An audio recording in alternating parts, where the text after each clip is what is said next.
Жайом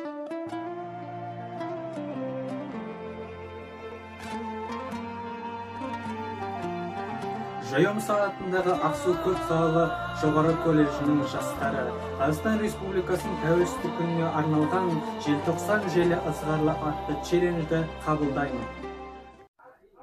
Қайрат Рысқұлбекке арналған өлеңімді жолдаймын. Өлеңнің атауы «Қайраттай қайрат қазаққа». Өлеңді оқитын Қырықбай Райымбек.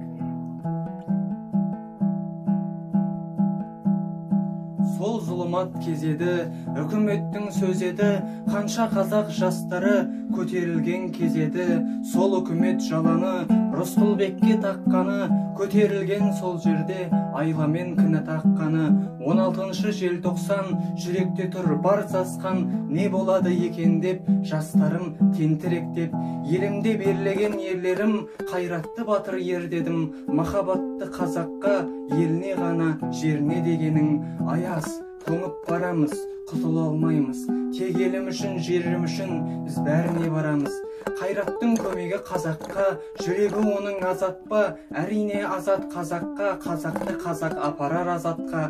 Өткен тарих өтті кетті, болашаққа келіп жетті. Қайраттай батыр ұлдардың ерлігі бүгінгі тарихта кетті.